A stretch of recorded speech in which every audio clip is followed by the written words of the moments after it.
Good afternoon. We will call the Special Utility District Board of Directors meeting to order. Today is Wednesday, December 1st. The time is 5:36. Madam Clerk? Chairperson Shirley Lanier. Here. Vice Chairperson Kashamba Miller-Anderson. Board Member Trodrick McCoy. Here. Board Member Julia Botel. Here. Board Member Douglas Lawson. Here. Ex officio Board Member Mayor Ronnie Felder. City Manager Jonathan Evans. Present. District Clerk Claudine Anthony is present. Acting Executive Director Deirdre Jacobs. District Attorney Don Nguyen. Here. District Finance Director Randy Sherman. Thank you, Madam Chair. Thank you. We'll have a moment of silence followed by the Pledge of Allegiance by Dr. Julia Botel.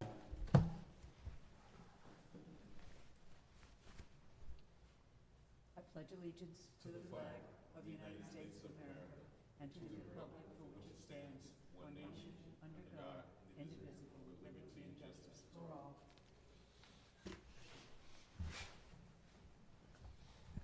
Do we have any deletions, additions, or substitutions for the agenda this evening? None from staff, Madam Chair. Are there any disclosures by the Board of Directors? Hearing none, can I get a motion to adopt the agenda? So moved. Second. Madam Clerk? Board Member Lawson. Yes. Board Member McCoy. Yes. Board Member Botel. Yes. Chair Lanier. Yes. Motion approved. Thank you. We'll start with our regular agenda item. Madam Clerk? Resolution number 31-21 Madam Chair, can you all hear me? Yes, please acknowledge that Councilwoman Kashamba Miller-Anderson is present at the meeting. She didn't mark me as present when she called the roll. I said yes. You couldn't hear me then? No, we couldn't hear you then, but she'll mark you as yes. Okay, so I'm voting yes for the agenda. Very good.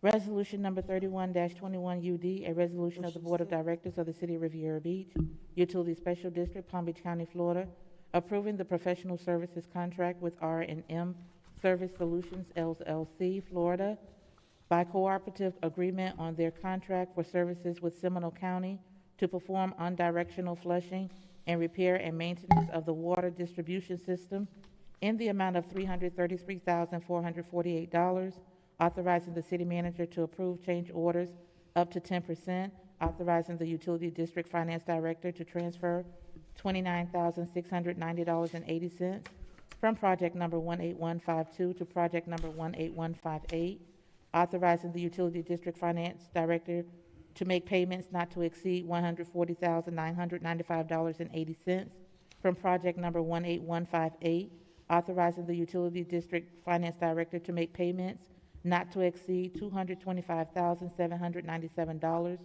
from project number 18152, authorizing the chairperson and district clerk to execute said contract and provide an effective date. Madam Chair, members of the board, we do not have public comment on this item. The acceptance of public comment on this item is now closed. Motion to approve. Second. Mr. Evans?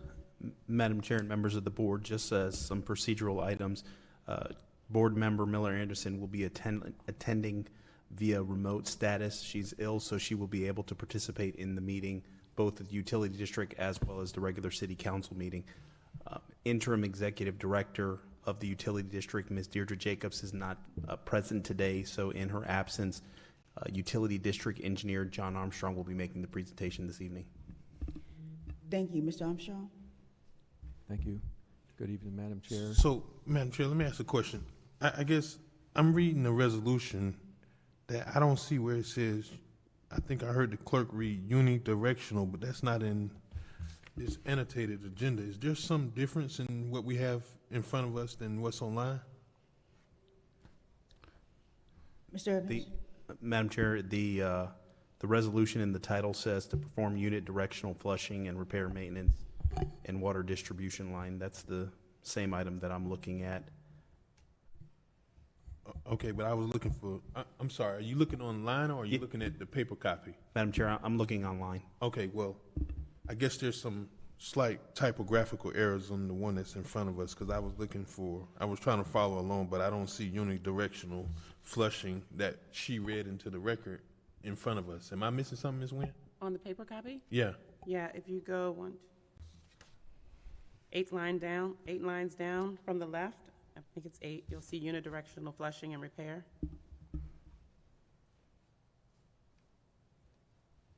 Okay, I take your word, but are we on page, I'm not sure what we're on. We're on I'm reading it regular from agenda the number agenda. 1, I'm sorry? Yes.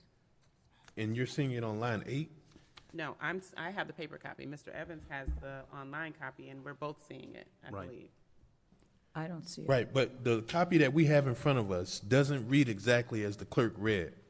So I think she may be reading the most recent copy, but what's in front of us doesn't speak to unidirectional flushing, and I'm just trying to make sure that we're on the same page. I think there's a few sentences, a few words missing here. Yeah, this appears to be a totally different, Yeah, Yeah, it's, it's there's not the something same. wrong with, I don't know. But we're on the same item, though, correct? Okay, correct. Yeah, the dollar amounts appear to be all the same, and it is for unidirectional flushing. Okay, well, fair enough. I just wanted to make sure I wasn't looking at the wrong thing. Okay. Thank you, Madam Chair. Thank you. Mr. Armstrong? Thank you. Good evening, Madam Chair, fellow Board of Directors and City Council, Mr. Evans, Ms. Nguyen, Ms. Robinson, John Armstrong, Utility District. This item for board consideration is awarding a professional service contract to R&M Service Solutions, LLC, for unidirectional flushing and repair and maintenance of the water distribution system through a cooperative agreement with Seminole County under their contract. This includes 2 budgeted items that are in the CIP. One is unidirectional flushing project, account number 18158, and water and sewer improvements project, account number 18152. These items are needed to provide water that is safe to drink and to provide adequate fire protection. The water improvements is basically to repair valves and fire hydrants within the water distribution system, and also unidirectional flushing of the water mains. So unidirectional flushing is you and I being flushing in one direction. So if you went out to a fire hydrant and flushed the lines, it would flush in, like a dead end line would be one direction. Could be two directions, or if it's on an intersection, 4 directions. So unidirectional flushing is needed to isolate certain valves so that flow will come in one direction, and to a minimum scattering velocity of 3 feet per second to resuspend any solids, most of it's lime in the system, but also to achieve 5 feet per second to remove some biofilm that may be on the pipe walls. And what the River Beach Utility District uses for disinfectant is chloramines, which is chlorine and ammonia, and it has its advantages like less disinfection byproducts that are cancer causing, and also the chloramines. The chlorine you have to maintain a minimum chlorine in the distribution system, and the chlorine gets dissipated with time and temperature, and chloramines provide the chlorine doesn't dissipate as much, but the ammonia in the chloramines is a food source for certain type of bacteria that can grow on the walls. Nitrous amonis bacteria, which can convert the ammonia to nitrite, and nitrobacter bacteria, which convert it to nitrate. Now, this bacteria is harmless to humans, but it can cause nitrification, and the chloramine levels can drop, and it also, there's a drinking water standard for nitrate, which could cause death, particularly in babies. So, Okay. So, Are you finished? yes, ma'am. So staff recommends the board approve this resolution to award a contract to R&M Service Solutions in the amount of $333,448 through a cooperative agreement with Seminole County, and authorize the city manager to approve change orders in amount up to 10%, authorize the finance director to transfer $29,609.80 from the water and sewer improvements project number 18152 to the unidirectional flushing project number 18158, and authorize the finance director to make such payments. Okay, thank you. You said that this was flushing for all of the lines in the city? Well, there's 3 zones. We have a flushing plan, and the western zone has been unidirectionally flushed recently, has been completed, and so this is the central portion of the city and the eastern portion of the city, or the utility district, which is the city and the town of Palm Beach Shores. Okay. Any other questions for Mr. Armstrong? Madam Chair, Yes, go ahead. more so for Mr. Evans and procurement. Why wasn't there a competitive solicitation done for this? Madam Chair, Yes, go ahead. if I may, I'll defer to Mr. Armstrong and the utility district as why the thought was to go with a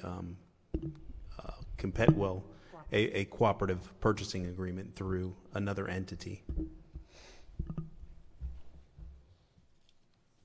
Well, Go ahead. a lot of the work that was done by Seminole County of screening through the process, one R&M Service Solution is the only Florida-based company that performs unidirectional flushing. They are a small business enterprise, and of the other companies that do unidirectional flushing, they're the only one that's a small business enterprise. They will be using local and minority subcontractors for like concrete repair, asphalt repair, sod and landscaping, and MOT, maintenance of traffic, like Acme Barricade will provide maintenance of traffic, and Ferguson for supplies. But Thank you, Mr. Armstrong. Madam Chair, and that's appreciative that they're going to be using local and minorities, because that's kind of our push to make sure that these companies know that we want to make sure locals are being utilized. So thank you for that, Mr. Armstrong. We appreciate it. Thank you, Madam Chair. Those are all my concerns. Yes, thank you. Any other questions for Mr. Armstrong? Thank you, Mr. Armstrong, for your presentation. Madam Clerk? Board Member McCoy, Yes. Board Member Botel, Yes. Board Member Lawson. Yes. Vice Chair Miller Anderson. Vice Chair Miller Anderson. She said She yes. said yes. Chairperson Lanier. Yes. Motion approved. Can Walter fix my volume if there's something wrong? If you all can't hear me. Well, we always hear you Yeah. loud and clear after the fact, but we can hear you now, though. Is it just delayed? Mm-mm. It could be your phone. No, I'm not on the phone. You're on the computer? Yeah. I mean, I can hear her, but I don't know what happens when the room is full of people, though. Okay, we'll have Walter to work on that in the interim before our next meeting. Is there any discussion by the Executive Director of the Utility Special District, Mr. Evans? Madam Chair, the acting executive director is not present. There's no comments from the manager. From the City Manager, No comments, Madam Chair. by the District Attorney, No comments. statements by the District Board. Not for me. Nothing. No. Very good. This meeting is adjourned.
Well, it shouldn't have an issue, but we're gonna see, because it's not on consent. There would be a motion to appoint that person to attend the mediation. Okay. Or the board him as well. Hey, Yeah, talk. you're going out again now. And what else is happening? This Nothing sounds happened like, for I can hear you, but not as strong as I could before. You wanna try to put in your earpiece? Okay. So nothing this year? Correct.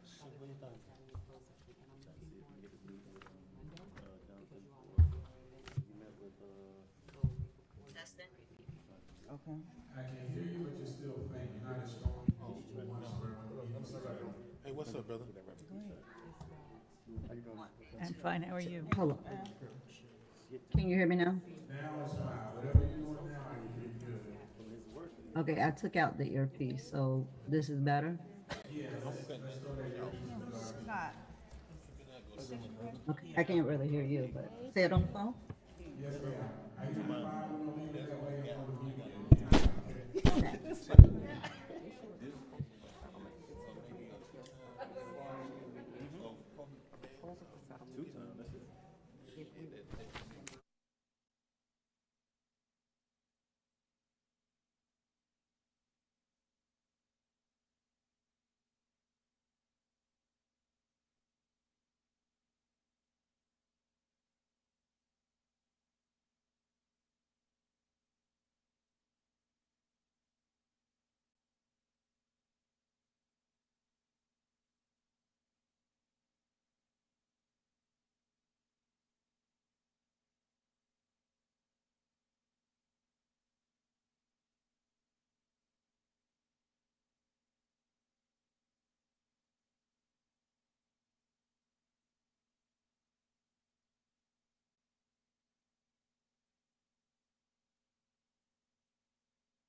We will call the meeting to order, the regular city council meeting for Douglas Lawson, Here.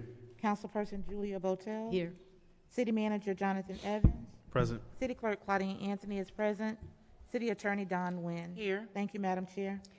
Thank you. We have a moment of silence, followed by the pledge. Do we have any additions, deletions, or substitutions for the agenda this evening? Yes, Madam Chair, I would ask that the clerk read these items into the record. Also, I do want to announce that Councilperson Miller Anderson will be attending remote. She is ill, so she will be able to participate in the meeting this evening. Thank you. Madam Clerk? Madam Chair, members of the board, staff would like to add an update on the holiday events calendar. That will be item number 6A. And staff is also requesting that item number 8 be pulled from the agenda.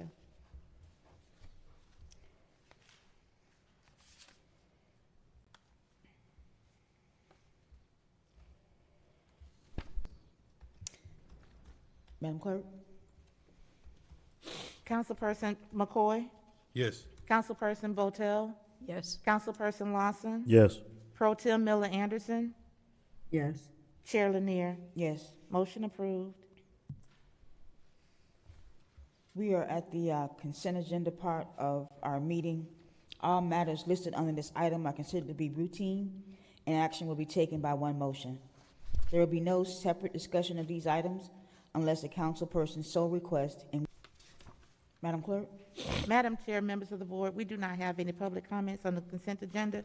The acceptance of public comment cards on the consent agenda is now closed.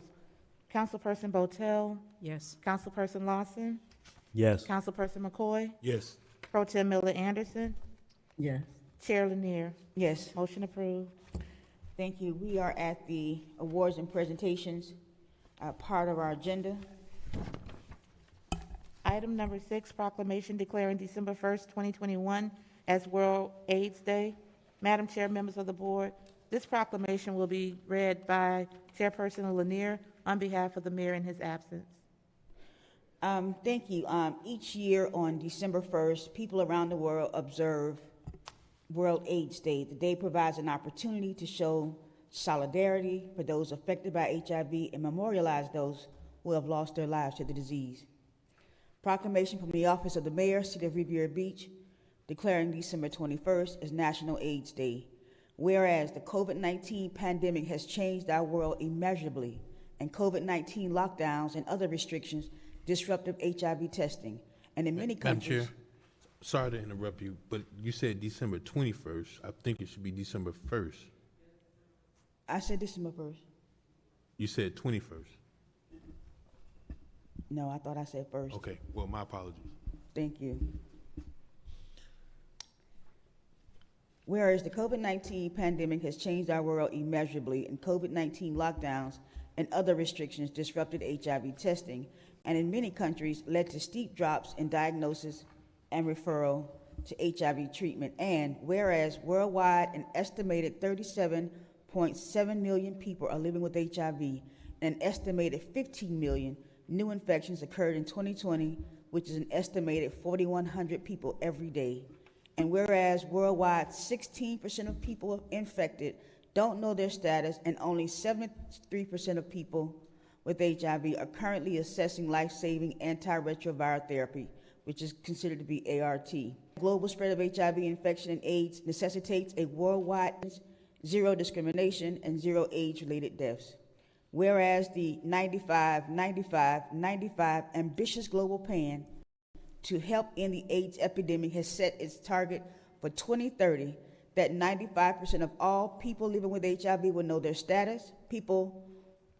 All people will know their status. 95% of all people with diagnosed HIV will receive, are diagnosed with HIV will be on medications to suppress their immune system, and therefore those people who are receiving medications, their T-cell count will be as any other person versus somebody else if they're undetectable. So these numbers are very, very important.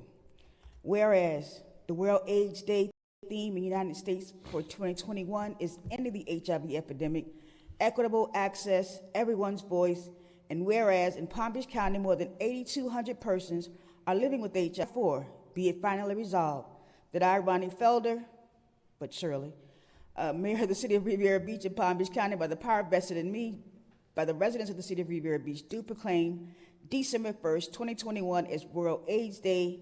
I have hereunto set my hand and caused the official seal of the City of Riviera Beach to be affixed on this first day of December 2021. Thank you. This is the proclamation for World AIDS Day. Is someone here to pick up this proclamation? Yes, come on up front, please.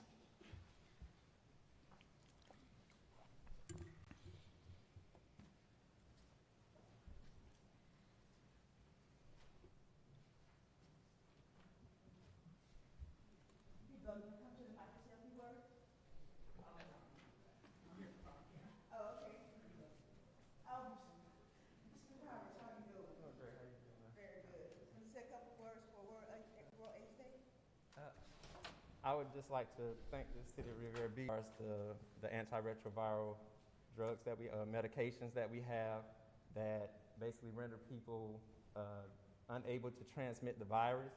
That is where we are now as far as the leaps and bounds, where we've come from lose progress to AIDS. So again, just want to say thank you to you, thank you to the mayor. I want to encourage everybody that has to get tested, know what your status is. We still know that 1 out of 7 people that have HIV do not know that they have HIV. And so we're still trying to, stop the spread. So we encourage testing. We want to thank everybody. You're going to get this signed by the mayor, okay? Yes, ma'am. All right. Did you want to hold on to the resolution? Ma'am. Go ahead. Oh, okay, y'all ready now? All right. Oh, wow. All right, 3,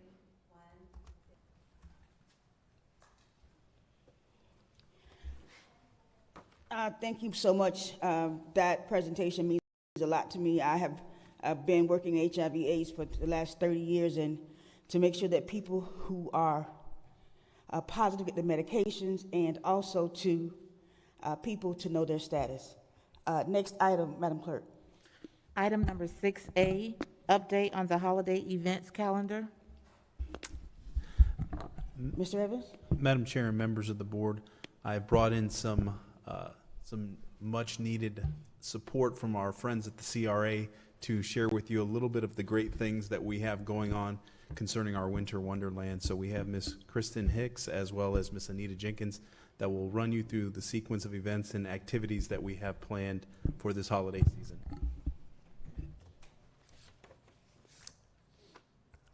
Good evening, Chairperson Lanier, Commissioners, to the listening public, and thank you, Mr. Evans, for the opportunity to update everyone on our Winter Wonderland activities. Can you feel the excitement in the air?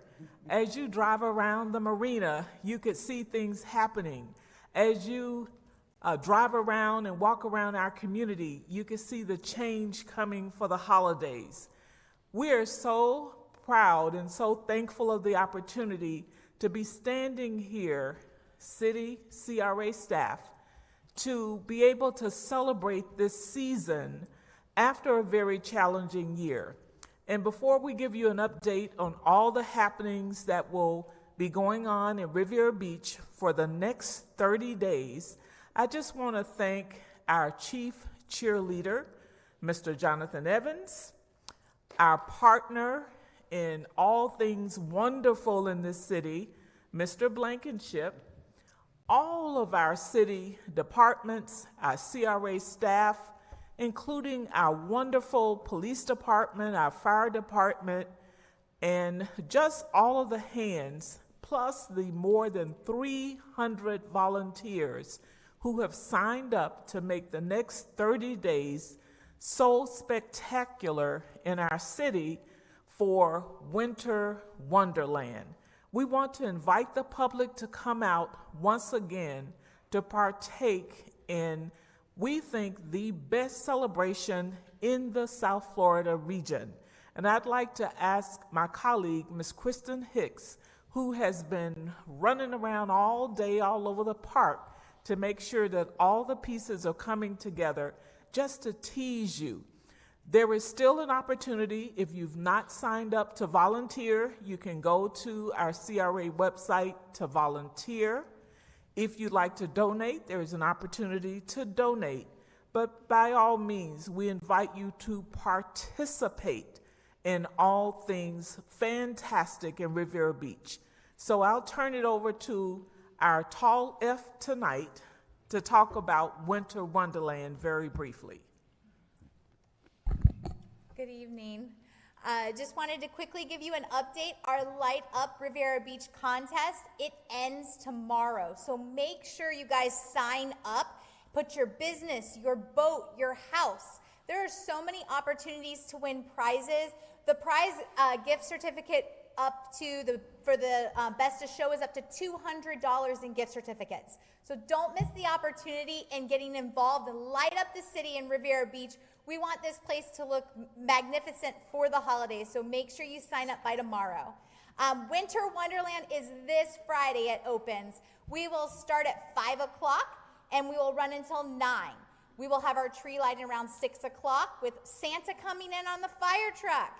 And we have a bunch of exciting new things going on. If you guys have ever seen large light-up structures from 4 feet all the way to 40 feet tall, we have them in the park where you can stand around and take pictures with your family. We will have Motown Magic here the first night. We will have an ice skating rink and putt-putt. So do not miss the first night on December 3rd from 5 to 9.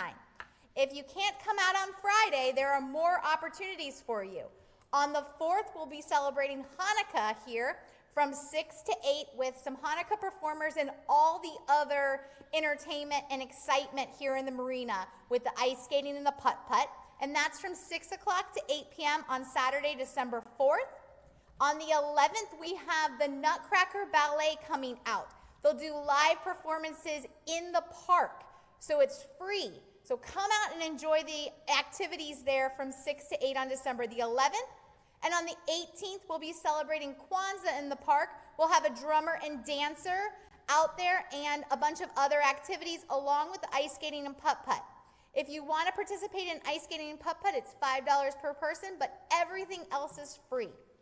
Don't also miss the Santa Dash. There are limited tickets on December 11th. I think we only have 25 left, so it's probably going to sell out.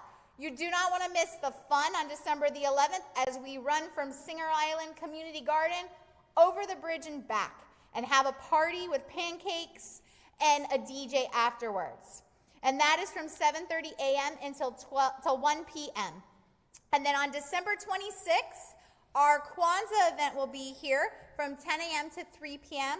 with live storytelling, poetry, art, and the tiki market. So do not miss the opportunity to come out for that. And we will also have the drive-through that you can drive through the marina on the 1st. So there is a ton of opportunities to get involved in all the fun and holidays in Riviera Beach. Kristen, you didn't mention that on Friday night we have not one but 2 trains for the kids. We have food trucks. We have our tiki market. So there's all kinds of great food. Every weekend you could come and enjoy. So if you're looking for something to do for the holidays, Riviera Beach is the place to be. So we have a plethora. We have a cornucopia. We have an eclectic offering of things to do for Winter Wonderland in Riviera Beach. So thank you, commissioners. We expect to see you on Friday evening, and we hope that all of you will come out and just enjoy. We always have a good time. This is the place to be. It will be safe. We'll be socially distant. It will be beautiful. So do that. And if you do nothing else, participate by driving around our city and seeing the beautifully lit homes and businesses and beautiful decorations at our public facilities. So thank you. Thank you for your support of Winter Wonderland, and we're here if you have any questions. Thank you so much. Thank you. We look forward to it. Our next item, Madam Clerk. Item number 7, federal lobbyist Maurice Curlin with Alcalde and Fay update. Mr. Evans? Madam Chair, members of the board, You did receive a memorandum some time ago from our federal lobbyists concerning what is happening at the federal level with respect to the infrastructure bill that has just been passed.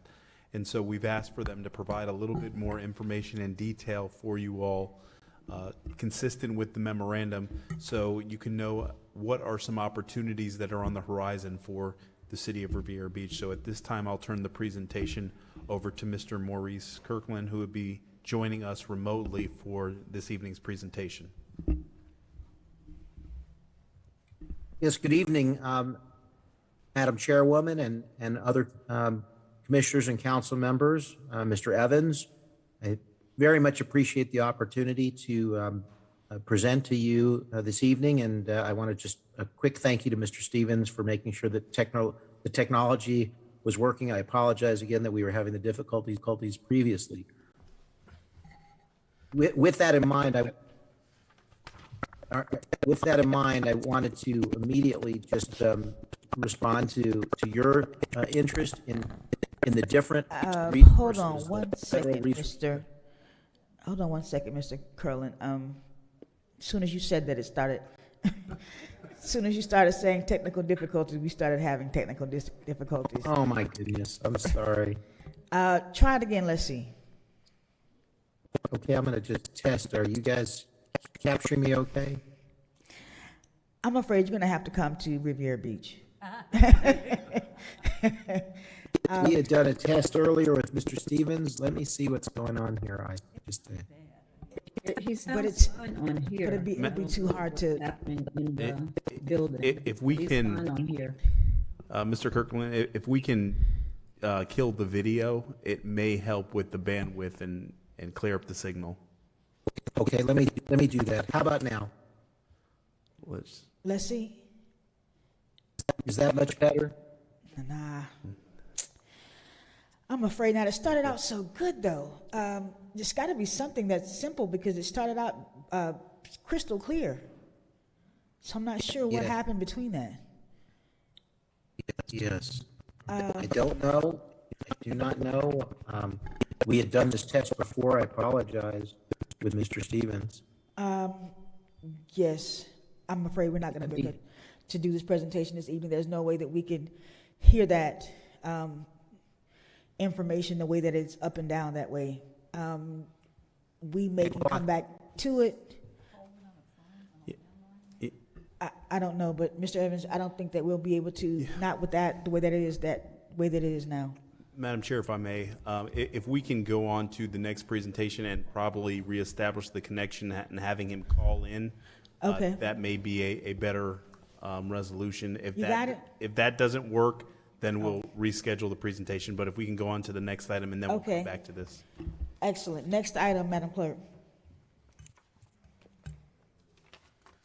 Item number 9, ordinance number 4132, an ordinance of the City Council of the City of Riviera Beach, Palm Beach County, Florida, amending the city's adopted comprehensive plan based on evaluation and appraisal review in order to provide consistency with current statutory requirements per section 163-3191, 4 Florida statutes, including but not limited to deleting any and all references to Rule 9J-5 Florida Administrative Code as provided within all elements of the comprehensive plan, more specifically the future land use element and coastal management element, and to address peril of flood principles per section 163.3178, 2, 4F Florida statutes, providing for conflicts and severability, and providing an effective date.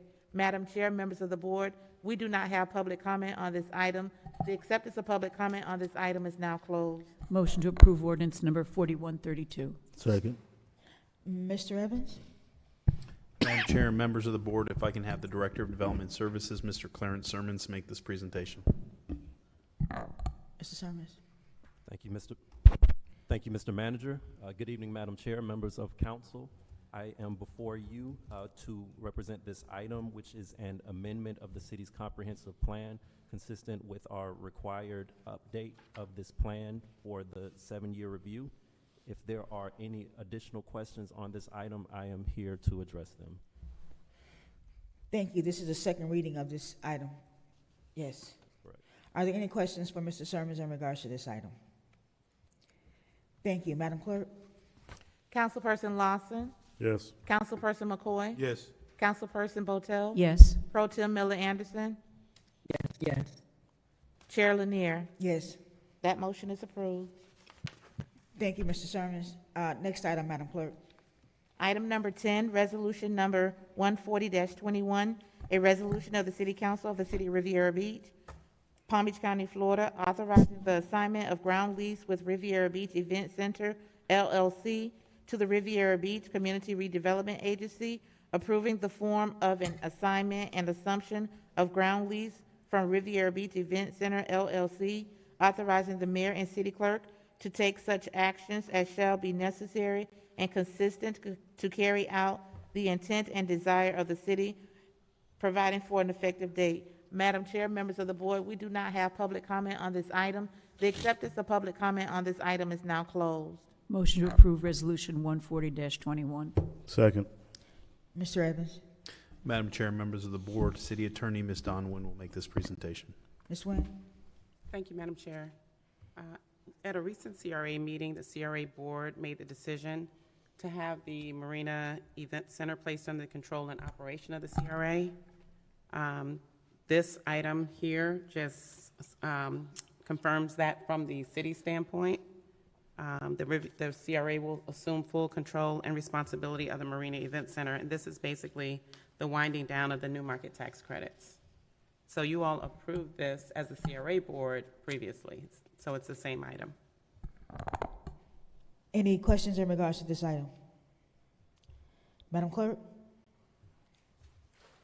Councilperson McCoy, Yes. Councilperson Botel, Yes. Councilperson Lawson, Yes. Pro Tem Miller Anderson, Yes. Chair management agreement with Gallagher Bassett Services for the third-party administration of claims, authorizing the Director of Finance to make payments in the estimated amount of $108,912 for the management of claims and providing an effective date. Madam Chair, members of the board, we do not have public comment on this item. The acceptance of public comment on this item is now closed. Motion to approve Resolution 141-21. Second. Let me ask a question about the second piece. What does that mean? Madam Chair, there is another companion resolution that accompanies this one, and I would ask that the board allow for the clerk to read that item title into the record because it coincides with the presentation that you'll hear, and we'll handle them both together. Madam Clerk? Will we be having two separate motions? We will have two separate motions, yes, but one presentation. Okay. Madam Chair, members of the board, also for consideration is under item number 11 is resolution number 142-21, a resolution of the City Council of the City of Riviera Beach, Palm Beach County, Florida, authorizing the city manager to engage outside consulting services to assist city staff in identifying and collecting data for the future solicitation of third-party administrative services in the management of the city's claims, authorizing the Director of Finance and Administrative Services to pay for these services in an amount not to exceed $50,000 and provide an effective date. So moved. Second. So moved. Second. Go ahead, Ms. Mauricio. Good evening, Madam Chair, Honorable Mayor, and City Council. Gallagher Bassett has been providing services for the City of Riviera Beach since 1986. At this time, the current agreement ends on December 15th of 2021. However, our staff needs more time to obtain the necessary data and information to effectuate a competitive process and continue the professional services of the firm. So our request at this time is that we're allowed to extend the contract to June 30th, 2022, so that we have the opportunity to get that information and present that, and also to be able to have a competitive RFP process with other insurance companies and it would not exceed more than $108,912. If you have any other questions, our risk manager is here, Steve Shields, to answer any questions that you may have. Madam Chair. Yes, go ahead. Thank you, Ms. Mauricio. What's the basis for the $108,000 for 6 months? That's a good evening. That's a no charge and no change in the fees. They are standard fees that they charge throughout the year. And this is just a continuation of those same fees at no change in the cost. Follow up. And this is for each claim, you know, how they charge you for each type of claim that you have. There is a processing fee. Follow up. Go ahead. So, can you clarify? You said it's standard, but it's based on each claim. Yes, it depends on which type of claim. There is a different cost to open up the claim and to manage that claim. There are fees that are associated with that. Okay, so it varies then. It's not based on a 6 month. Exactly, and they've done a good estimate as to what the claims were in the past and what they predict the claims to be in the future, and that's how they were able to derive this general number. It could be a little more and it could be less, but I think our ultimate goal is to reduce the number of claims, which would make that a lesser amount. Thank you. Any questions for the staff in regards to this issue? I wanted to ask in regards to Gallagher Bassett having provided this service since 1986. Has this ever went out to bid? Yes, it's gone out to bid multiple times, but this is a new opportunity to bring a consultant in to dig deeper. I mean, we've had this company for 35 years, and I think we need to do a real good assessment of what this company has done for us to help us determine whether or not we want to keep the company in the future. Because if we go out for an RFP, we don't have those answers, and they're the low bidder, who's not to say that the job that they're doing for us is really the job that we want them to do for us. So I think this is an opportunity for us to improve the responses to us as them providing us services. So when do you anticipate this going out to bid? You said you're going to put you're going to have this ending in June 30th, 2022. Approximately when do you anticipate a bid for or an RFP for this particular service? And this is an estimate, is that we hope to find a consultant within the first 2 months of the year next year, and then soon thereafter develop an RFP to be able to meet this 6-month deadline.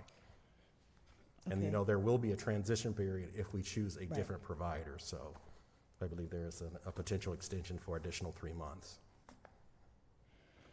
Excellent. Any other questions in regards to this item? Madam Chair? Yes, go ahead, sir. So I presume the delay in getting the solicitation out was based on not having a permanent HR director or procurement director? That is one of the factors. I will accept that. Okay.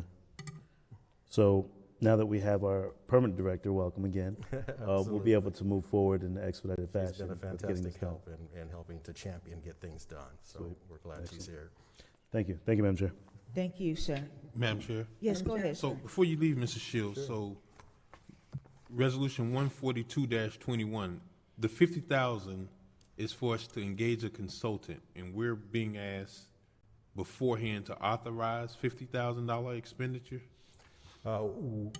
Yes, and that is, again, another guesstimate, an estimate of how much it would cost a potential consultant to do all the analysis and get the information. Of course, we hope to get a good consultant that costs much less than $50,000, but we want to make sure we have sufficient funds to potentially secure the right one for us. That consultant's agreement is going to come back before the board, though, correct? Absolutely. Most likely, yes. I think that is the process, correct? Okay. All right. Just want to make sure. Thank you. Sure. Any other questions? Thank you. Madam Clerk? Madam Chair, members of the board, we're going to take the vote on 141-21 first, and then on resolution number 142-21, as they are two separate motions. Very good. Councilperson Botel? Yes. Councilperson Lawson, Yes. Councilperson McCoy, Yes. Pro Tem Miller Anderson, She said yes. Chair Lanier. Yes. That motion is approved.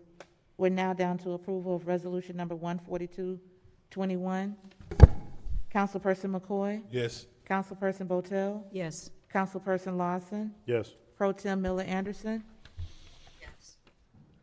Chair Lanier. Yes. That motion is approved. Yes. Or Yeah, You we all can hear me? hear you barely, but we can hear you. Did you get her yes on those two items? Okay, very good. She was Yes, we low, got, though, like I heard it. we have it.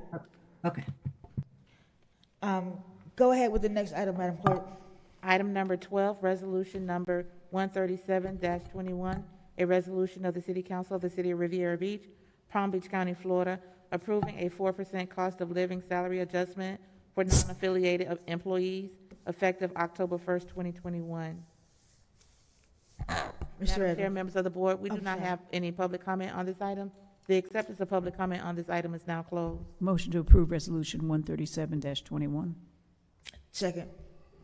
Mr. Evans? Madam Chair and members of the board, if I can have the HR Director, Dr. Barbara Aricio, make this presentation. Again, thank you, Madam Chair, Honorable Mayor, and City Council. Being the new HR Director, I was able to get a little bit of history, and I was really grateful that I was able to find out since 2012. It's been the mission of the City of Riviera Beach to gather data and progress our employees to equitable marketable levels. At this time, 3 of our 4 unions are at market levels, and we are in the process of negotiating with our last union. Because of that, we have other groups that we call our non-affiliated groups that we need to address as well. And those groups, based on the employees being department heads, public safety, administrative, supervisory, confidential, part-time personnel, are in this group. We would like to ask the council to grant a 4% across-the-board salary adjustment for these employees until we're able to take a salary survey and a salary study to find an equitable market level for those groups as well. The fiscal impact would be $395,000 at a 4% increase, and that has been budgeted in the 2021-22 budget. So at this time, we would like to ask if we could grant that increase for the non-affiliated group. Thank you. Any questions? Madam Chair, Yes, go ahead. does that non-affiliated group include legislative aides? Yes. It does include them, yes. Madam Chair? Yes, sir, go ahead. Ms. Aricio, can you tell us the last cost of living adjustment for non-affiliated members or non-affiliated group members? That was last year, it was 3%. Okay. You have a more approximate time? We're in 2021, there's several months. Do you have a month? I didn't hear you, I'm sorry. What month, do you know? I think that was effective last October 1. Okay. Follow up. Yes, go ahead. So the list that's in the backup of these positions, I would imagine those are the same individuals that received the pandemic pay that was done back in 2020? Because I wasn't here, I'm not sure. I could refer that to Mr. Evans. Madam Chair and members of the board. Yes, go ahead. Yes, that was the group that received the pandemic pay in 2019. Okay, so what's really interesting, and I guess, is this the opportunity for debate? Yes, go ahead. So I'm going to state my position. I'm not going to support it, in nothing personal, Ms. Aricio, but pandemic pay in 2020, we exceeded over $550,000 in 6 months in pandemic pay, which this board never approved. What you're asking us right now is to grant 4% to a special class of individuals for an entire year, there's definitely a disparity there.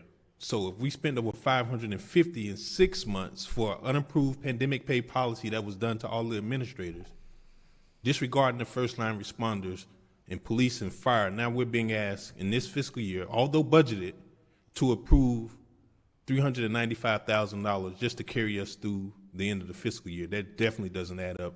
And respectfully, I'm not going to be able to support this. Thank you. Thank you. Madam Chair? Yes, go ahead, sir.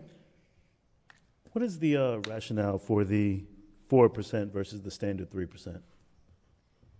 Well, because we did give percentage increases to the other bargaining unions, we also did a survey with cities similar to us.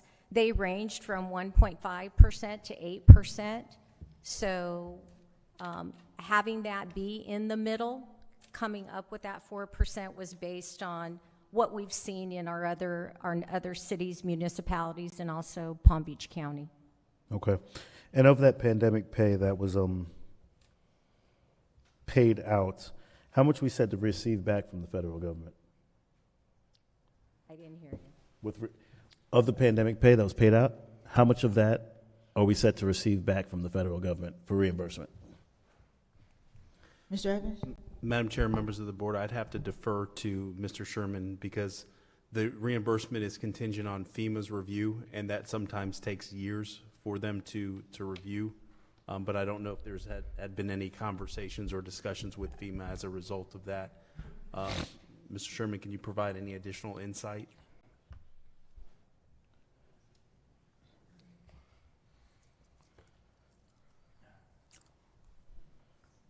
Yes, good evening, Randy Sherman, Director of Finance and Administrative Services.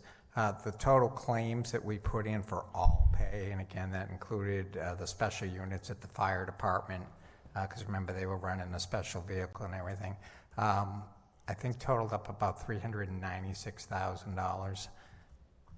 Now, again, as Mr. Evans said, it'll be a long process. Matter of fact, we responded to some FEMA requests just this week on the vaccination program. So, but that was the request that we had, and again, that, similar to the $395,000, covers all the benefits and the like. So it was already submitted for reimbursement? The total submitted reimbursement? It was already submitted? Yes, oh yeah. Yeah, that was due last year. Okay. And of course, time frame wise, it can take years for this to be reimbursed. It can take years. We've seen some reimbursements that we approved that were processed back in 2014, I believe. Yeah, on this yeah. council. And if you think about like a hurricane, that can take 2-3 years. Mm-hmm. Now imagine that everybody in the country is submitting. Right. So I'm sure they're backlogged. Okay. Thank you. Chair. Yes, go ahead, sir. So, I'm sorry, Mr. Sherman. Question. So, am I missing something? Because I distinctly remember FEMA, and this was before, for reimbursement for anything that wasn't direct cost related to pandemic, because it wasn't a quote unquote federally declared disaster that we would have normally experienced under the FEMA policy.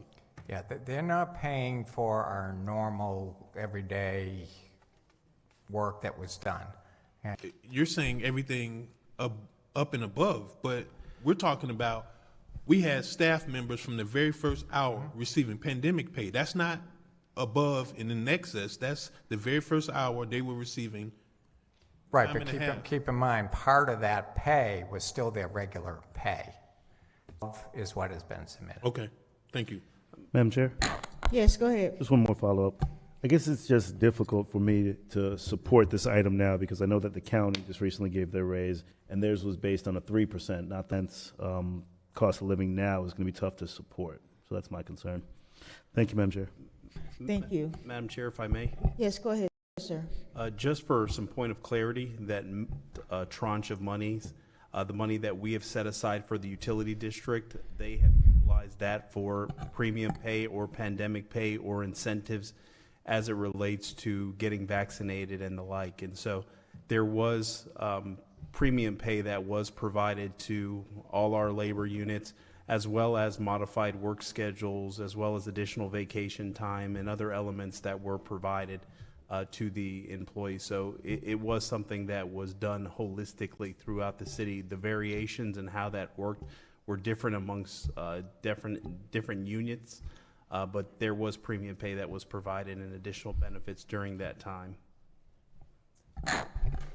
Thank you, Mr. Evans. Any other questions in regards to this item?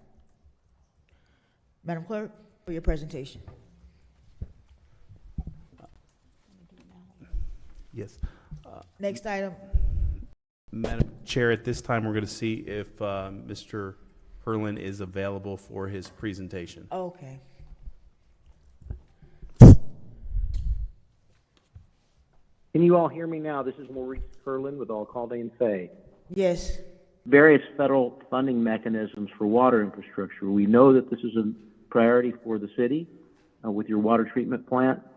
We know that you are looking to be aware of all of the various federal funding mechanisms that are out there as you work with your consultants in moving forward on this. So let me just say this, that we are in an opportune time.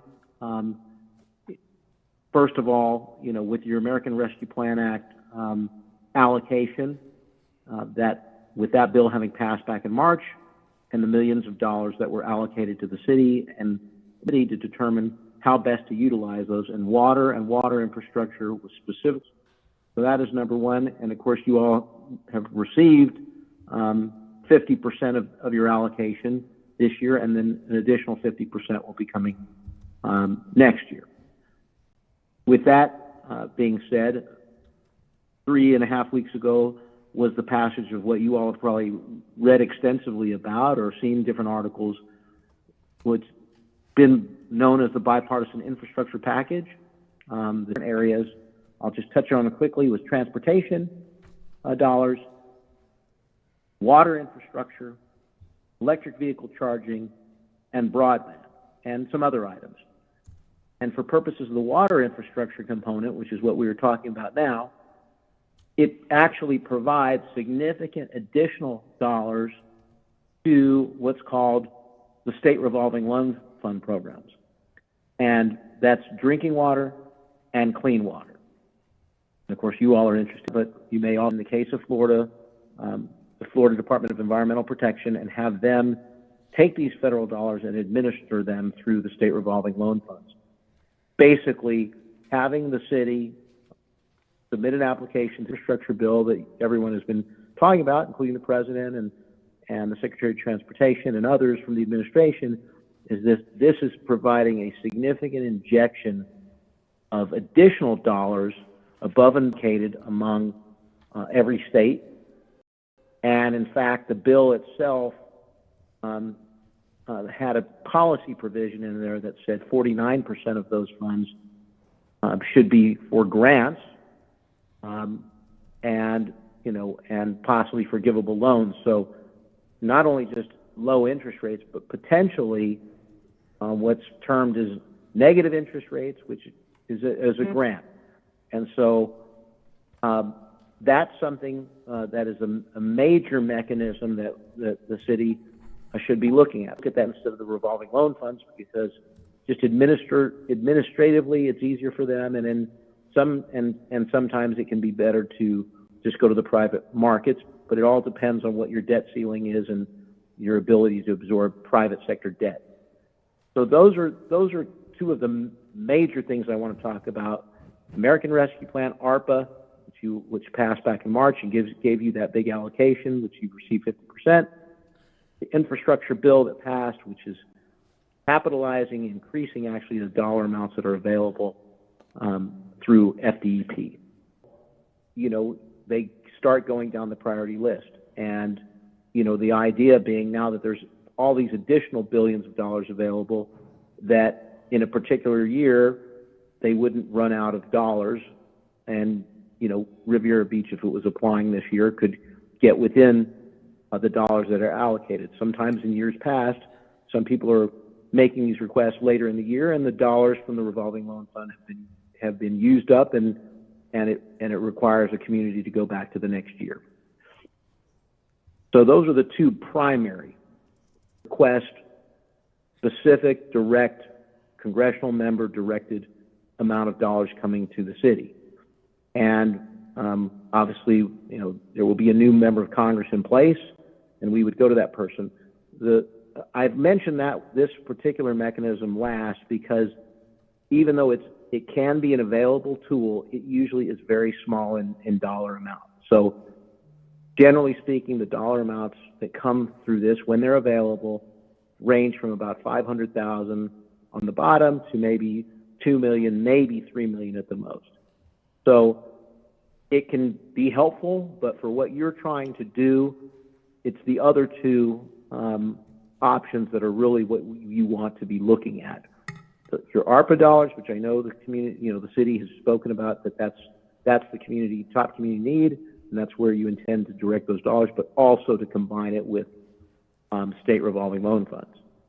I would mention that part of the SRF, as it's known as, there is something else called, you know, Water Infrastructure Investment Act, WIFIA, which is a federal program that ties in with state revolving loan funds. And so if it's a larger project, as you guys have a significantly large project, possibly combining state revolving loan fund dollars, getting in that process, and then possibly combining that with this federal WIFIA program, which is also a federal loan program, and together financing the whole project. So those are the primary mechanisms. The federal government, as a final comment, and then I'll turn it over to you all for additional questions, you know, has said, and this administration has said, across the country, we know that there are significant water infrastructure needs, and in particular communities, of course, they've been dealing with lead pipes, and that this has been a long-standing problem, and to really direct major dollars to try to get at this, what I call underground infrastructure that many people don't look at, don't think about. You guys do because you know it, and to try to address clean water issues, which are important for health and safety, and of course economic development, which I know are all issues that Riviera Beach cares about. So I've outlined this in a memo that I sent to you all, but I'm pleased to speak with you all now. Sorry again for the technical issues, and I would welcome any questions. Thank you so much, sir, for your presentation. Are there any questions for our lobbyist? Thank you so much for your presentation. We appreciate it. We do get your emails every day. We appreciate the Thanksgiving tidings that you sent, and we appreciate all of your work that you do in Washington for us. Thank you. Thank you very much. Next item, Madam Clerk. Madam Chair, members of the board, we're now on to item number 13, resolution number 106-21, a resolution of the City Council of the City of Riviera Beach, Palm Beach County, Florida, approving the professional services agreement with E-Roadmap Corporation for the management of the city's urban farm and urban agriculture plan and provide an effective date.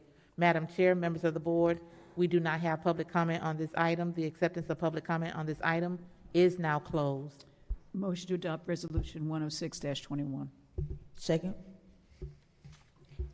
Mr. Evans? Madam Chair and members of the board, if I can have the Director of Parks and Recreation, Mr. Richard Blankenship, make this presentation. Thank you. Go ahead, sir. Thank you, Madam Chair. Good evening, everyone. Richard Blankenship, Parks and Recreation. I've got a brief presentation I want to give you to bring you up to speed on where we are with the urban farm and where we've been to date. Time frame is we came to this body. The concept started being developed in November of 2020. We came to this body with a concept in April 24th of 2021. March 3rd. The groundbreaking ceremony was April 24th of 2021 at Barracuda Bay in the old fire station lot. First crops were planted in May of 2021. Weekly weeding and tending to the farm has gone on since that point. On September 1st, you approved the agreement with the county for the community block development grant that will fund the urban farm. On October 1st, that agreement went into effect, and January 8th, we are planning a grand opening for the urban farm. There's been quite a bit of outreach from eRoadmap and their partners on volunteering. They're there almost 7 days a week with volunteers. This is a picture of the first crops that were planted. I know a little bit about planting and growing stuff. I've never seen vegetables in Florida grow in June, July, and August like this garden group, the farm group. We had a nice bit of produce that we were able to distribute throughout the community. I've never seen so many cucumbers in all my life. If we'd had a pickling plant in Riviera Beach, we'd have been all right. Continued weekly weeding, harvesting, and distribution. Volunteer outreach, the amount of volunteers that are coming and participating, and the amount of outreach that's being done on the behalf of Operation No Food Gap, is which Ms. Brown is here and she can explain the relevance of that. And as we mentioned to you when we brought the presentation to you back in November or March, we're in a food desert. So anytime, and we found through the pandemic that resiliency and self-sustainability is very important. So that's part of the issue behind having the urban farm, so that residents can go and get fresh produce and not have to worry about where their next fresh meal may come from. So again, we are planning the January 8th grand opening. We will send information to everybody to put it on your calendar, and with that, I will turn it over for any questions.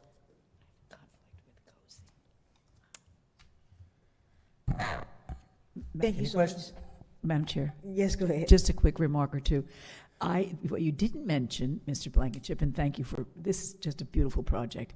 That young lady has put together sort of a mini Mounts Botanical Garden in the back section, Right. which is fabulous, and is going to be doing things with our children and teaching them about all those plants. I'm so impressed with the work that's being done over there. Well, I was going to let her kudos to that, but yeah, the number of the partners that she's corralled between Mounts and Quantum Foundation and JFK Middle, and very impressive. I don't know all that have been involved, but yeah, I was certainly impressed with the sheer number of partners and the sheer number of volunteers that she has to come out there.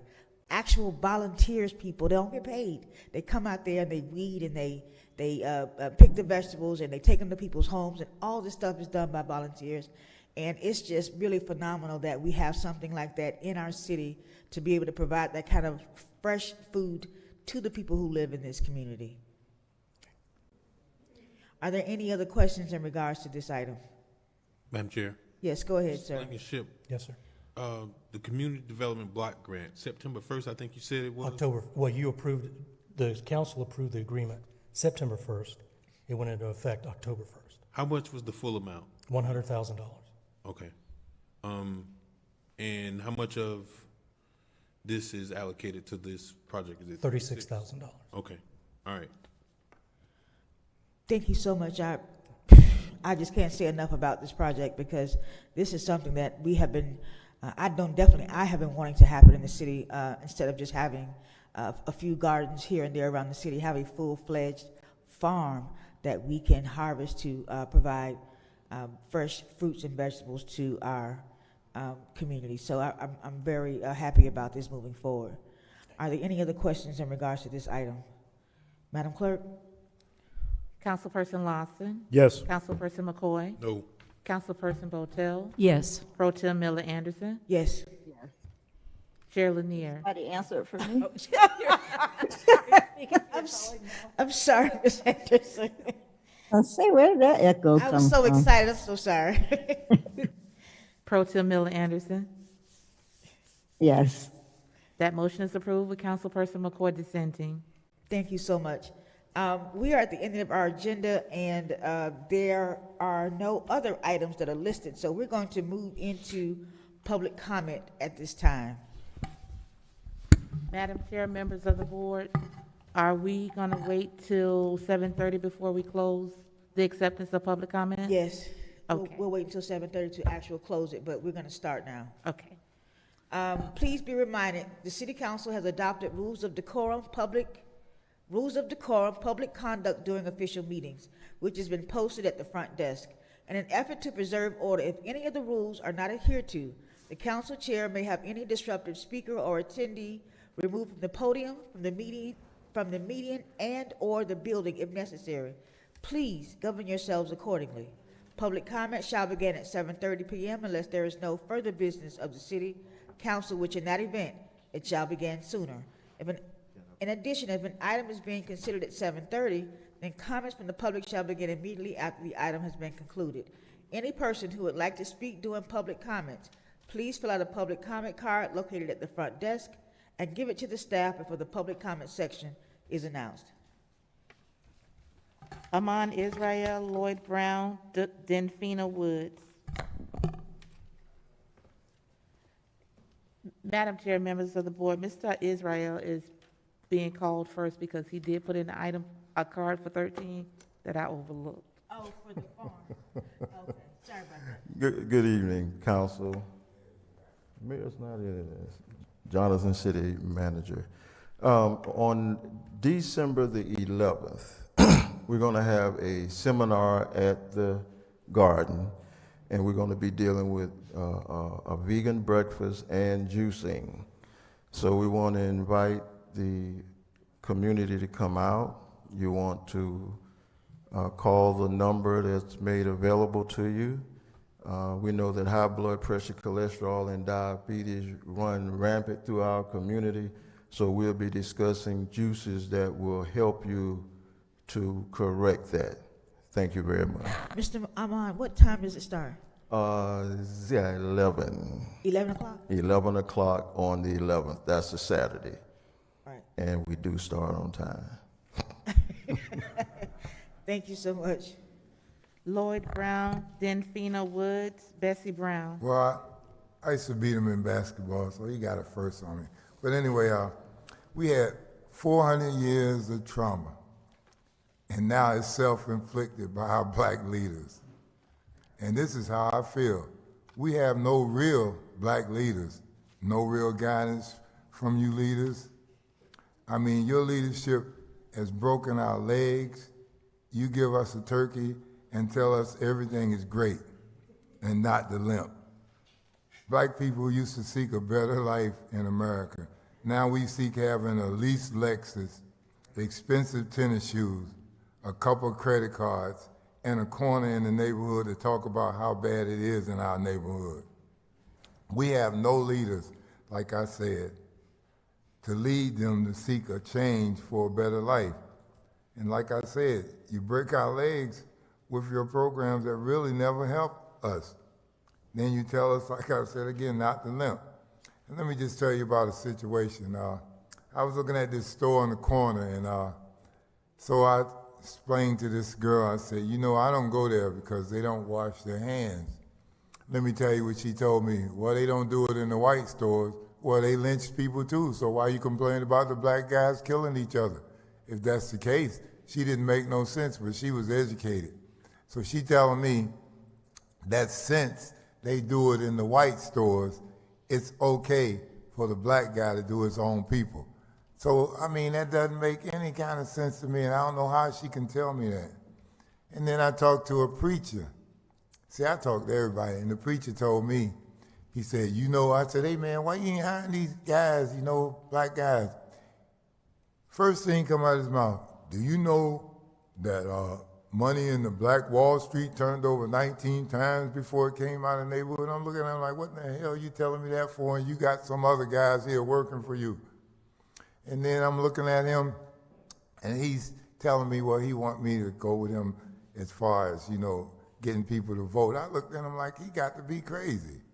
And then the one guys that he got working in the church right now, they work next door to this lady house, and they never brought a black guy there to work.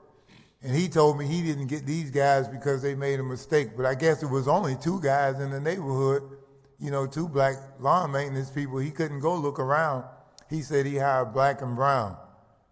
I said, well, this guy you hired brown, he don't hire no black, so what you trying to tell me?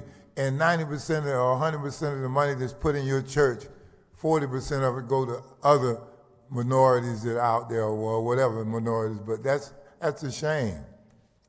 And I gotta go to games, come on. Thank you, Mr. Brown.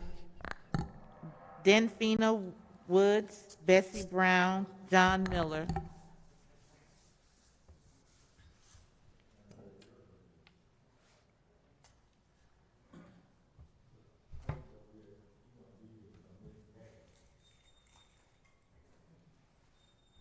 Good afternoon, everyone. Or good evening, everyone. I'm going to read a little thing I have from my phone. Could you repeat your name, ma'am? Denfina Woods.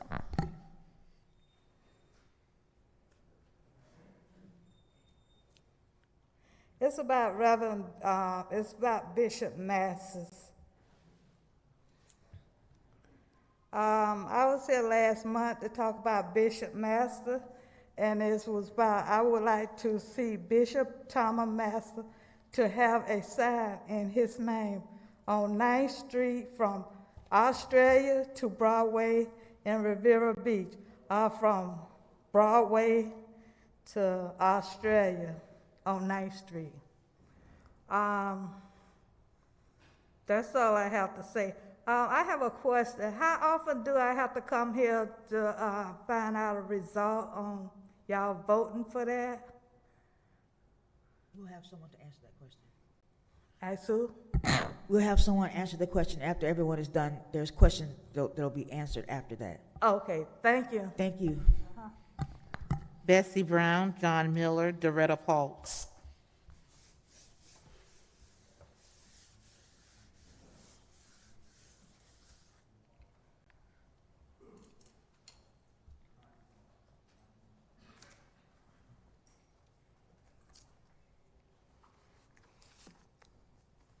Good evening, Bessie Brown. I wasn't here to speak on item 12, the 4% increase, but let me tell you something. I hope that you all are getting all of the information about the unions and the increases and stuff, because last time they did not give the council a copy of the union increases and stuff, and then had them to vote on to approve it. I hope that you all are getting everything that you should get pertaining to these unions, and the 4% and the explanation for the 4% really was kind of shady, because he said all these other cities, and then he said these other cities. But what did we do for our last 4 years? As far as our cost of living.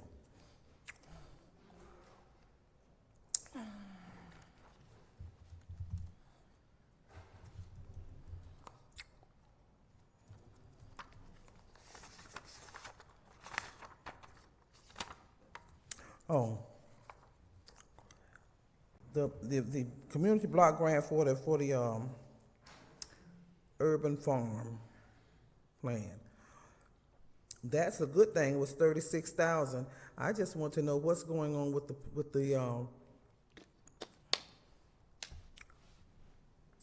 what is going on with the thing that we have on 10th Street, because that's supposed to be a garden also as well. And I need, we need to know what's going on and who's and when is the time that you get the vegetables, and when do you distribute the vegetables? Because this is, it's just ridiculous. We got all these things going on and don't know when to come, when to go, anything. And now we got another one. So I just thank you. But my main concern is that I hope you all are getting everything that you should get from these unions, because because the city has a problem with giving out information. And you all need to have all of that information to make a better decision.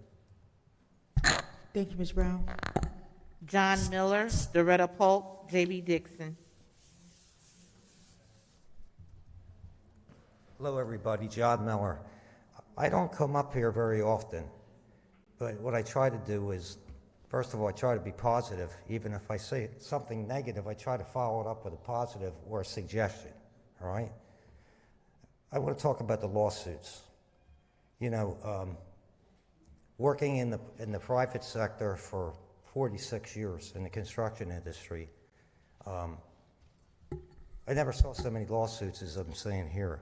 And one of the things we have to do is you got to look at a solution. In construction, every day you'd come in and be a different problem. You'd sit down with the engineers, and you would have lessons learned. Are we learning any lessons with these lawsuits?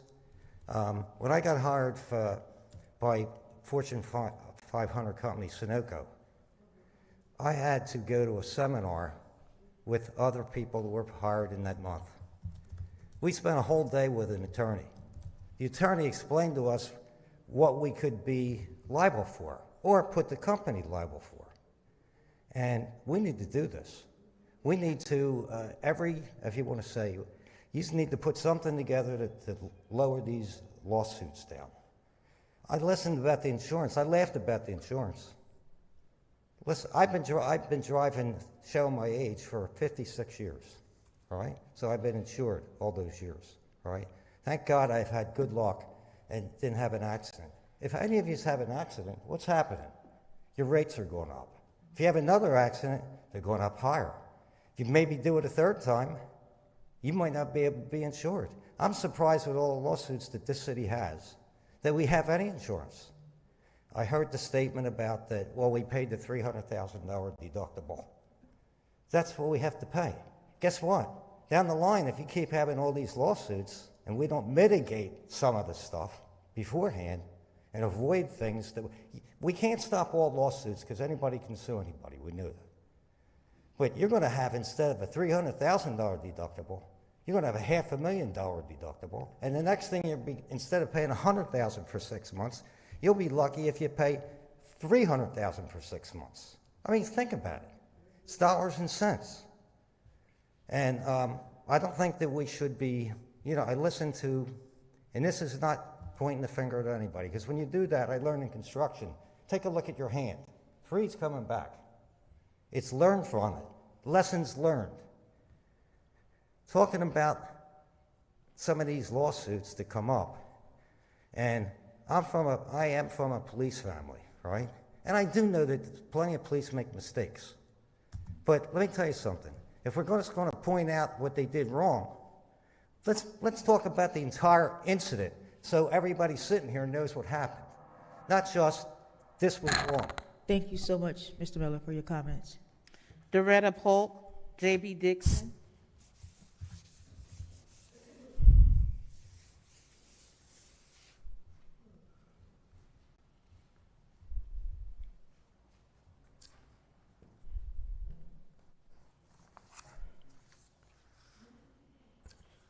Good evening.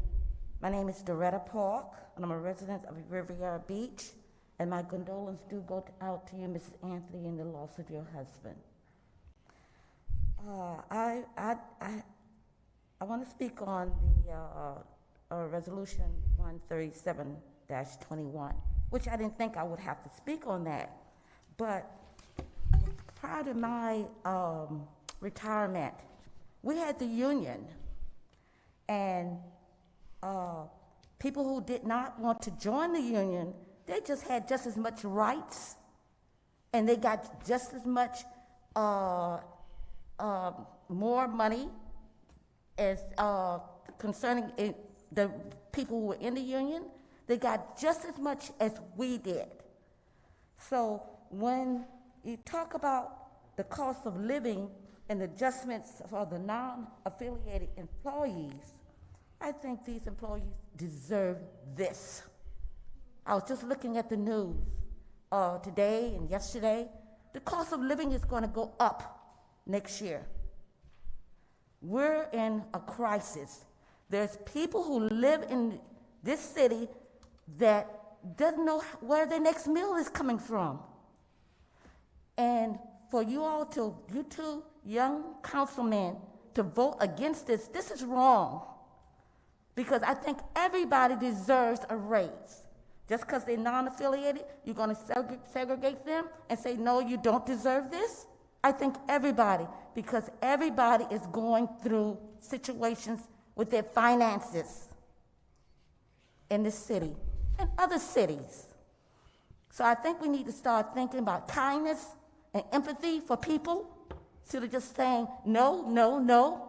And as far as this farm, Riviera Beach Urban Farm, this is an excellent program. I was there at the for the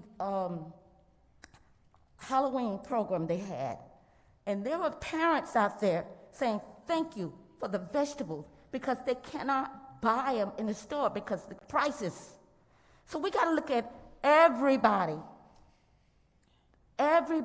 in the city, and we have to be concerned with this. And I think this urban farm is a very good program. Mr. Armand and Mrs. Lanier, they had several little seminars out there for the seniors.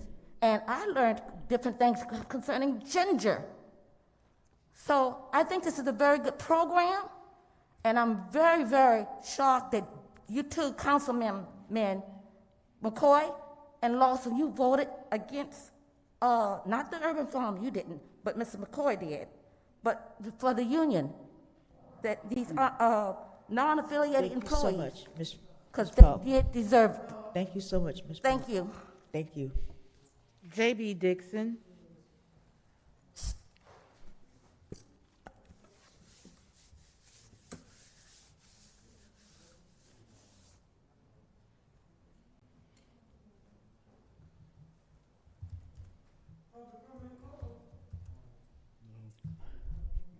I'm J.B. Dixon from Singer Island in Riviera Beach.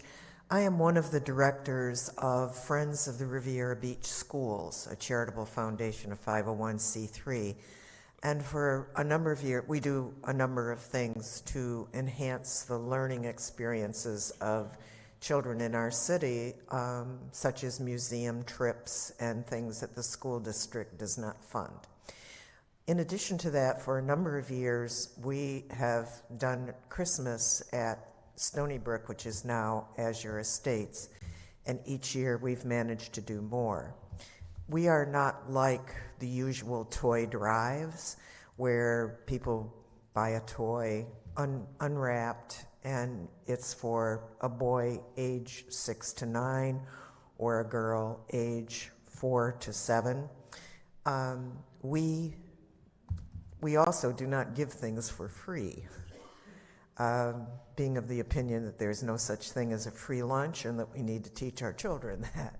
So we require them to write a letter to Santa, to practice their writing. We award the best letter to Santa, but also the most improved. This lets children receive what they really want for Christmas, as opposed to a generic toy that is intended for them. And I think any of us know from our childhood that there were certain things we wanted for Christmas, as opposed to sometimes what our aunts and uncles gave us. Speaking of that, we get requests for things like shoes, clothing, pots and pans, a blanket for the bed. So I think that we know that the very poorest of children in our schools are the ones who live in Azure Estates. This year, and every year actually, Forbes, Friends of Riviera Beach Schools, has partnered with the Secret Santas of the Tiara. This year we are expanding that into the Secret Santas of Singer Island so that other condos can come forward and help us. But we would really like Friends of Riviera Beach Schools to have some participation from the other side of the bridge. And we would welcome contributions, including those from any of the funds, the, what are they called, community benefit funds, from those of you sitting on the dais. I'd be happy to let any of you know about the program. It not only requires the children to write a letter, they have to budget They have to look up and research and figure out sales tax, et cetera. Thank you so much. Thank you. Madam Chair, members of the board, that concludes public comment. Ms. Evans, would you like to respond to some of the questions that were asked during public comment, please? Yes, Madam Chair. In regards to the street signage policy, we developed a policy and had multiple iterations and discussions with the board.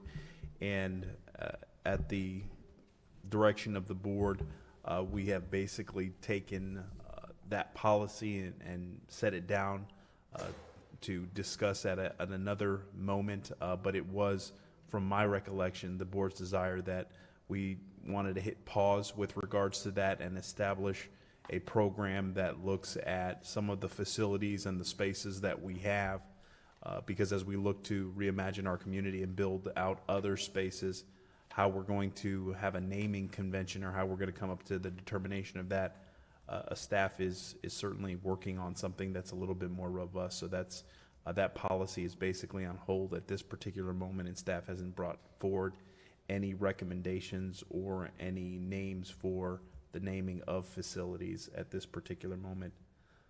With respect to the 10th Street garden, the garden is different than the urban farm. The garden is funded by monies that are provided as a result of the CRA, and the urban farm is a different animal from the sense that monies for this particular program are provided by the Community Development Block Grant. That's federal monies that is provided to the county, and then the county remits that to the city. And so we had to go through a process and show that there was in fact, need, and the county had to approve it for us to move forward with such an endeavor. There is a pretty strenuous and exhaustive record-keeping process because, like I said, it is federal monies. So we would have to show deliverables as a result of the program. As it relates to when vegetables are provided, I would certainly encourage the resident to make contact with Director Blankenship and the team, and they can provide more opportunities for volunteering or finding out more information about when the harvesting is done. But I know that they're looking to exceed the numbers from the previous year. That concludes my remarks with respect to citizen comments, Madam Chair. Thank you for those comments. Is there any discussion by the city manager? Yes, Madam Chair. Just very briefly, I did want to correct something. The time frame in which the pandemic pay was referenced is March 20th to August 20th, or March 2020 to August 2020.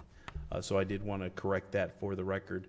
And certainly, I do want to share my condolences to the mayor for the loss of his father as he's going through the grieving process, and certainly sharing our condolences for the city clerk and the loss of her husband. I know that it's been a challenge for her, and I'm happy that she's here with us today. I know it's with a heavy heart, but it just shows the commitment that a lot of our employees have, that despite some of the challenges and what we're going through in the world today, they still find it important to be here and serve this community. So, Madam Clerk, from the bottom of my heart and my family, I want to share with you our deepest condolences. And if my family or this agency can be there during any moment, please don't hesitate to reach out to us. And so, Madam Chair, that concludes my comments. Thank you. Madam City Attorney? Yes, Madam Chair. I have two closed executive session announcements to read into the record. The first is an announcement of a closed executive session pursuant to Florida Statute 286.0118D, public meetings and records. And in a desire to obtain advice concerning litigation, I'm requesting a time that the City Council is available for a closed executive session in the matter of Lady March Goldwire versus City of Riviera Beach, the appellate case. Sorry? Go ahead. It's the audience. The appellate case numbers 21-13871 and 21-13872. Outside counsel, along with the city attorney, is seeking a closed-door session with counsel to discuss the appellate court's mandatory mediation to be held February 7, 2022 at 10 a.m. per Section 7C of the 11th Circuit Mediation Guidelines. I would like to know if the council is available on the 6th day of December 2021 at 6 p.m. That's next Monday. I am not in town on Monday, but I'll be calling in for the meeting, so I'll be available as a call-in. And Dr. Botel, I meant to call you earlier today and time got away from me. I do recall that there was a closed session that we had at one point. Mr. McCoy was out of town and was not able to call in. Oh, okay. That's fine. Okay, thank you. Other board members?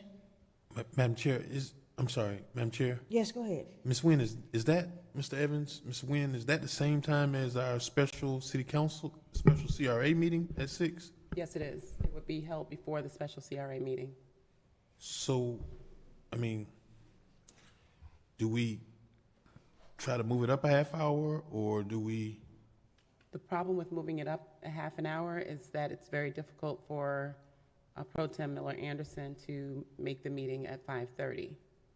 No, not on a Monday. Okay, then we could move it up to 5:30 if that's the council's pleasure. That's fine. Okay. Yeah, that's fine. Are there any objections to 5:30? Okay. So, before we commit to that, you said there's a second. Are you trying to put that on the same day? There are 2 closed executive sessions on the same day. Yes, sir.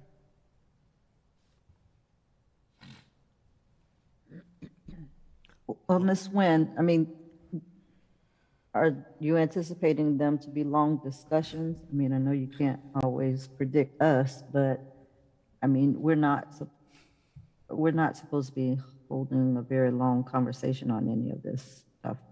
This one, I definitely do not foresee being very long. Perhaps 10 minutes, 15 the most. Again, it depends on the discussion, but I don't foresee this one being very long at all. The next one, maybe 30 minutes. So a total of 45 minutes. Please, audience, we have to listen to the attorney to be able to. Ma'am? Okay, well, I'm fine with 5:30. If you want to do 5:15, that's fine as well. What is your pleasure? Is 5:15 okay for the rest of the council? That's fine for McCoy. Yes, Madam Chair. All right, very good. We'll do 5:15 on the 6th. Thank you. Therefore, a closed executive session will be held on the 6th day of December, 2021 at 5:15 p.m. at the Marina Event Center, 190 East 13th Street, Riviera Beach, Florida, 33404, in the case of Lady March Goldwire versus City of Riviera Beach, appellate case numbers 21-13871 and 21-13872. Those persons in attendance will be City Attorney Dawn Nguyen and or Lina Busby, Senior Assistant City Attorney, Appellate Counsel Denise Blue, Esquire, and or Kenneth Raines, Esquire of Ward Damon, Mayor Ronnie Felder, members of the City Council, and City Manager Jonathan Evans. The subject matter of the closed executive session will be restricted to litigation strategy as it relates to the 11th Circuit's mandatory mediation. The next closed session is, again, pursuant to Florida Statute 286.0118D, Public Meetings and Records, and in a desire to obtain advice concerning litigation, I am requesting a time that the council is available for a closed executive session in the matter of Kimberly Scott versus City of Riviera Beach, case number 502018 CA 000596XXXXMB. Outside counsel, along with the city attorneys, seeking a closed-door session with counsel to discuss advice concerning litigation. Therefore, a closed executive session will be held on the 6th day of December at 5:30 p.m., immediately following the previous executive session, or as soon as possible thereafter, at the Marina Event Center, 190 East 13th Street, Riviera Beach, Florida, 33404. Those persons in attendance will be City Attorney Dawn Nguyen and or Lina Busby, Senior Assistant City Attorney, and or Denise Mutomba, Assistant City Attorney, Special Counsel Ben Bedard and or Stephanie Calfer, of the law firm of Roberts, Reynolds, Bedard, and Tuzio, Mayor Felder, members of the City Council, and City Manager Jonathan Evans. The subject matter of the closed executive session will be restricted to advice concerning litigation. Thank you, Madam Chair. No further comments. Thank you. City Council Committee reports. Madam Chair, Yes, go ahead. I attended the Palm Beach County League of Cities Board of Directors meeting and the general meeting about a week ago. There was a presentation about the amendments to the ordinance that regulates emergency medical services. It was very minor.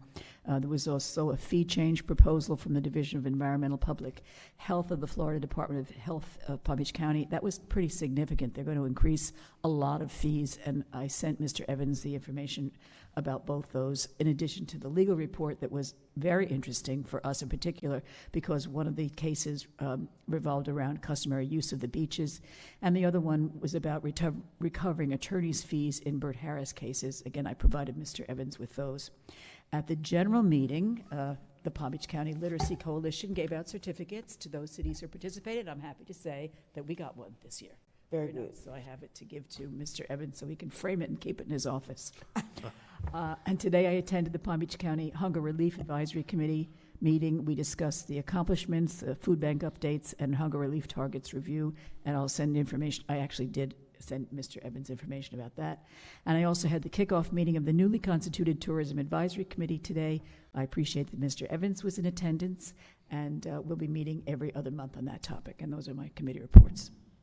My committee, the Palm Beach Transportation Planning Agency Governing Board meeting, which was held on Thursday, November 18th. The agency is looking for a new executive director. The current executive director, who has been there about 8 years, is going to be leaving on January 28th.